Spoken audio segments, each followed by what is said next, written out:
Greetings and welcome to Phantom's Edge. This will be Chapter 6 of this reading. Gregory was forced to both take the assignment to search for pirates and bring a peace offering to the Lepore Empire. His trip took a few days getting there and back to Filey, with little delay since no pirates were in his sights. The man's journey began simple, readying his ship after he had bought a beautiful piece of jewelry for his love and sent it off to her.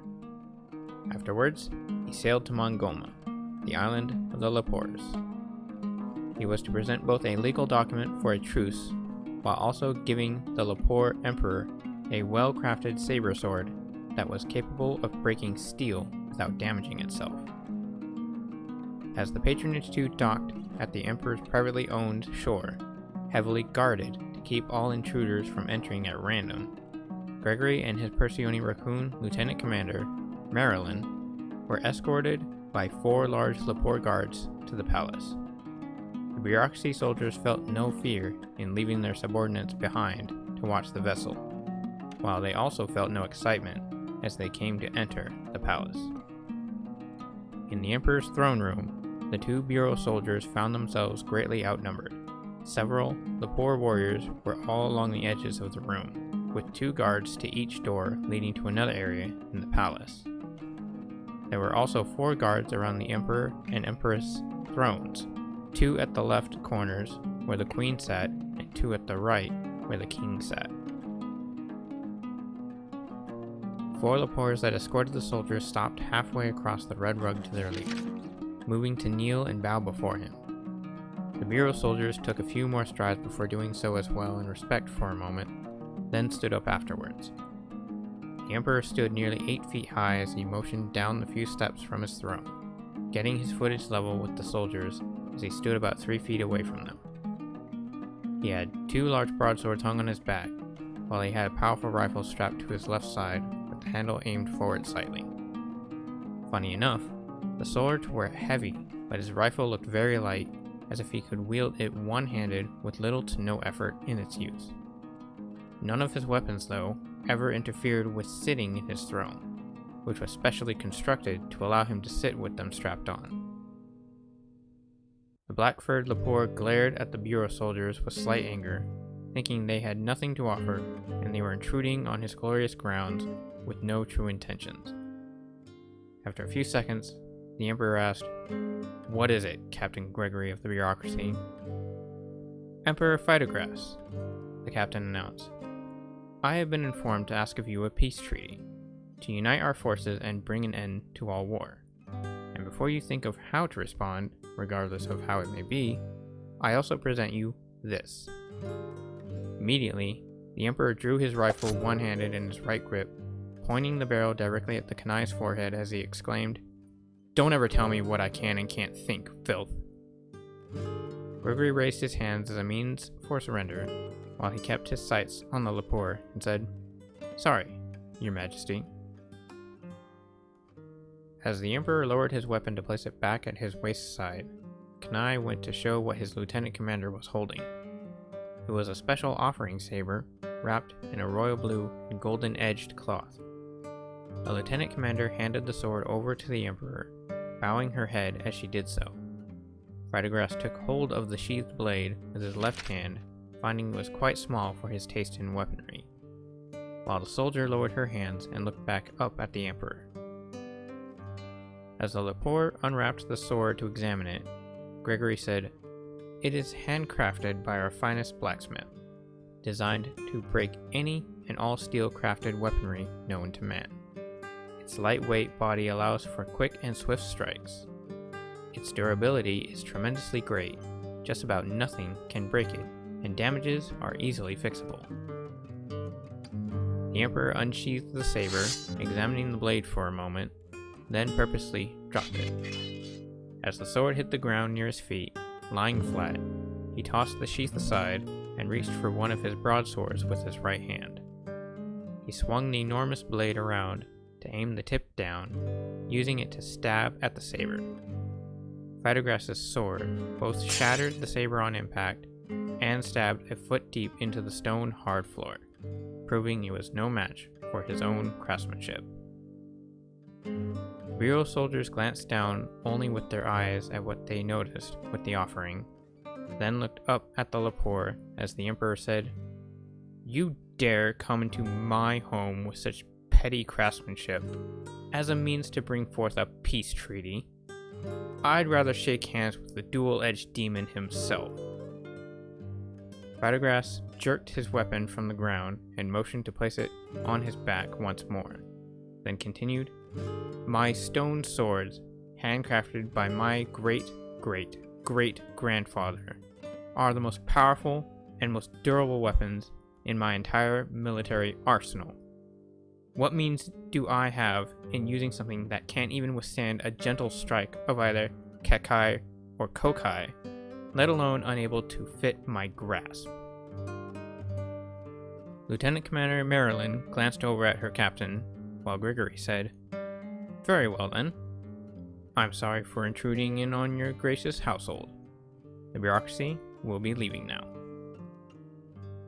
The two bureau soldiers bowed at the Emperor, then turned to head out as the Lepore said, "Your leader's futile efforts to bring peace will only bring suffering for us all. Leave the governments of this world alone." He then turned away and went to sit back down in his throne, watching the two soldiers leave his presence with nothing but a worthless piece of parchment in their midst. Once they left Mongoma, the bureaucracy headed back to report their situation with the Lepore Empire. There, Gregory himself went to speak with his father, Edison, where they spoke about what to do with the offering declined. The mostly black Dalmatian Kanai sat behind his desk, looking over at his son, who sat upright in a smaller chair directly facing his father. The Vice Admiral had his hands together, holding his head up from under his chin, while his elbows were placed on the desk as he asked, "So they refused?" "Yes, sir. In his own words, he said he would rather shake hands with the dual-edged demon himself." "How unfortunate. Well, we can't do anything about it. They have a grand military, far superior to ours, and can tear us to pieces if we go against them in battle. Even having the totalitarianism party, Famarig, would leave us devastated against Mongoma. Along with that, if the Emperor himself could break our greatest creation of a blade with ancient artwork of his weapons, then not even an entire platoon of our soldiers could stand against him. Just the Emperor alone can defeat us without try if he wanted to. Shall I see if our men can create a weapon design similar to that of the Lepore Empire, sir? Maybe if we perfect his sword's design, we can try at another peace offering." Edison raised his right eyebrow and asked, "You know of what to use and how to use it?" "Yes, sir. The Emperor told me that one of his ancestors made those blades. We have records of that man and can trace back what he did now he did it, including those weapons." Edison glanced down at the table, pondering for a moment, then looked back at his son and said, "I'll assign that to another. Concern yourself with other matters, Captain." Gregory nodded as he stood up at attention, saluting the Vice Admiral when he said, "Yes, Admiral." Just as the captain was heading out the door, Edison said, "By the way..." Gregory stopped, yet didn't turn back to his superior as he listened for what he had to say. "Josephina's mother wants to speak with you on a private matter. She'll be at home, of course, and expects your presence before sunset." Gregory swallowed his tongue, then glanced over to Edison as he responded, "Yes, Father. Josephina's a good girl and a fitting person to be both a wife and a mother, my son. Best not to keep either her or her mother waiting." "Yes, Father." "And don't disappoint, my son." "Yes, Father. I won't, Father." Gregory was in slight fear as he headed to Josephina's home, not knowing what might happen, but still wanting to not get involved. Every time he enters that gigantic mansion of a house, something happens where he either gets threatened into doing something he doesn't want to do, or he has to forever keep his whereabouts up for whenever the family might randomly appear before him, even when he's out at sea. Followed by his lieutenant commander, Gregory walked up to a 4-story tall and nearly 200-yard wide mansion, where Josephina was waiting for the captain at the front doors. Not outside, though, from within. Kenai hesitantly raised his right hand for a knock on one of the double doors, but without touching either of them, both doors opened. They swung wide to reveal a highly rich, light skin-toned human girl with blonde hair and bright peach-colored eyes. Just as she opened the doors, she joyfully called out, "Greggy, darling!" "Oh dear God," Gregory said. Josephina lunged for the Dalmatian to hug him tightly, rubbing her right cheek against the captain's left as she said, "Oh, Greggy, I missed you so much. I hope that you were unharmed by those mean and nasty pirates. I pray that you get them all one day. My poor little puppy-wuppy fuzzy-usms." "Uh-huh," Gregory said, trying not to actually speak with the woman. "Sure thing." The lieutenant commander snickered at her captain's somewhat agonizing presence. Then Gregory looked over at the Perseone and barked, "Shut up! It's not funny." "Hey!" Josephina barked, removing her grip to step back a foot as she angrily raised her left hand to point at the captain. "You don't talk to a woman like that, regardless if she's a coon or not. Understand, mister?" Marilyn was unaffected by either her captain's words or by the racial slur from Josephina, while Gregory turned to the bipolar woman and quietly replied, "Yes, ma'am." "You can call me Honey from now on, okay?" Even more irritated, Gregory begrudgingly said, "Yes, honey." The 2 bureau soldiers entered the expensive home as they motioned for the study, where they sat down with Josephina and her parents to have a conversation. However, Gregory was trying as much as possible to not speak with any of them, knowing he'd always have to answer to Josephina. The captain sat in between his lieutenant commander and Josephina as the Hume's parents sat directly across a small table in between the group, Hume's sipping tea. Josephina, though, wasn't drinking, for she just wanted to hold on to Gregory for as long as she could before he had to leave. After taking a sip, the Admiral Chief looked over at the captain and asked, "So, Gregory, what brings you here?" Knowing he couldn't just say the truth, since it would somehow upset their daughter, Gregory replied, "Well, I just wanted to be around my honey before I took off again, Admiral Sir." "Please, no formalities for now, my boy. Calm yourself."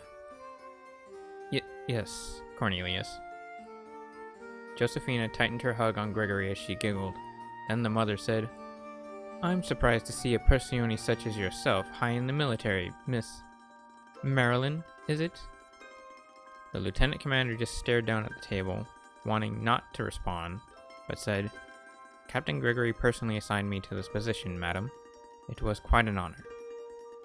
"Ah, yes," Cornelius said. "I remember that recommendation. Had something to do with sharp sense or something." "Sharp shooting, sir. I proved with just one shot from a pistol I could break a clear glass bottle off the watchtower from the edge of the docks, sir." Yes," the Admiral Chief said, uncaring. The mother took a sip, then looked over at her husband and said, "I personally find that ineffective for most military needs, but I guess it counts as something for a coon."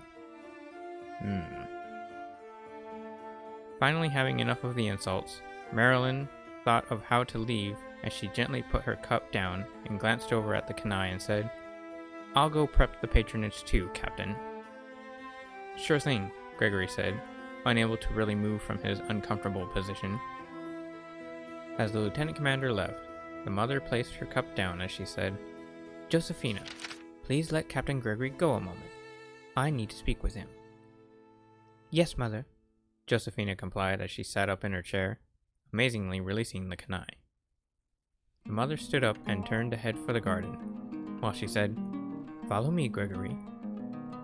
The captain placed his cup down as well, uncertain of what the woman wanted him for, yet didn't care because he was leaving Josephina. As he followed the mistress, Gregory said, "Yes, Teresa." Once outside, so that her daughter wouldn't hear, the Hume said, "I can tell by your actions you don't want to be around Josephina, let alone marry her." Gregory looked over at the woman, surprised yet saddened that she figured him out so easily, while Teresa continued, "However, I'm not offended, nor am I going to force you two together. If you feel she is not the one, that is so. But my husband and your father have already agreed that you should be married to our daughter. With that, there's nothing I can say or do for you." As the two neared a rose bush, they stopped as Teresa turned to face the bureau soldier and asked, "How say you, Captain?" Gregory glanced down, thinking for a moment, then looked back up at the Hume and replied, I wouldn't know, madam." "Of course you do. You just don't want to say it. Afraid, even. I'm surprised you're a captain at all with how ill-skilled you are in understanding what's right and what's wrong." Amazingly, that gave Gregory the confidence to prove himself as he responded, "I am a captain of the bureaucracy, madam, not by my father's blood or by his words, but of my own actions and abilities." Teresa went to motion over to a berry patch to her left as she emotionlessly asked, "Is that so?" Gregory stood still as he watched the mistress move about the garden and replied, "I plot my own destiny, just as I plot the courses to take down any and all lawbreakers under the bureaucracy's rule. As such, my destiny does not lie in either the hands of your husband or my father." Teresa picked a berry with her right hand and went to eat it. Then she asked, "So what of Josephina?" "I'm sorry, but my heart does not belong with her, and I will see to it that my father understands this." With that, Gregory quickly turned and headed out to regroup with his crew on his ship. As the captain left her presence, Teresa smiled while watching him and said, "Very well then, Captain." Though she said nothing about what Gregory mentioned, Teresa went to enjoy the rest of the day out on one of their many balconies with her husband. They sipped a glass of wine as they stared out over the lands, past the sea to the setting sun. They turned to each other to raise their glasses for a toast, but before they touched, the glass in Teresa's hand shattered. Hume was slightly surprised at what had happened, but not totally in shock nor fear, while Cornelius glanced over to find that there was a bullet hole in the wall to his left. He then just simply and calmly escorted his wife back inside, ignoring the assassination attempt. At the docks, in the crow's nest of the Patronage II, Marilyn held a rifle in her hands as the barrel smoked from wasting a shot, using her left middle finger to pull the trigger. She had it aimed towards the Admiral Chief's house, still looking down the iron sight, watching the couple enter their home, as she said, "That's my last warning, bitch." She then hung the rifle over her left shoulder, allowing her to climb back down to the deck, as she said, "Next time, I will get you." Marilyn jumped down to find Gregory waiting for her, as he held his hands behind himself, staring at the lieutenant commander with an irritated gaze. Perseone glanced around, knowing she was in trouble, while the captain asked, "Just had to prove yourself again, didn't you?" The woman looked up at her superior and said, "Sorry, Captain, but I can't stand being insulted by such an inferior person such as Teresa, nor by her damned daughter." Gregory sighed, then he turned to head for his captain's quarters as he said, "I know you wouldn't kill her just because of her words, Marilyn, but please, don't let it get to you again." The lieutenant commander went to follow as the vessel set sail, while the captain continued, "They might find out one day that it's been you the whole time breaking their glasses for over a year, and they'll blame me for it. So next time, I'll just go alone. That way you won't have to deal with them. But I can't just let you deal with that psychopathic woman they want you to marry. That just wouldn't be right." Gregory smiled as he readied for sleep, while he said, "Thanks, Marilyn. Now I can sleep and ease my stress. After watching him ready for bed, Marilyn turned to lock the door. She then moved herself towards the Kanai as she asked, "How about we both ease our stress for tonight, Captain?" "You sure?" Marilyn went to brace herself over her superior on his bed and replied, "I won't ask for you anymore once Captain Jacqueline finally agrees to stand at your side." The two locked lips as Marilyn lowered herself onto Gregory, the two drifting into their peace as the ship quietly sailed through the vast ocean. No one of the crew knew of the lieutenant commanders and the captain's misdeeds, only that their trip was once more as it should be. This concludes the reading of Chapter 6. Thank you all for watching and listening. If you like what you've seen and heard, be sure to check out my other two novels, Lore of the Endowment and Ryu the Demon Slayer. The link will be in the description below. Other than that, stay safe, take care, and we'll see you again next week reading Chapter 7.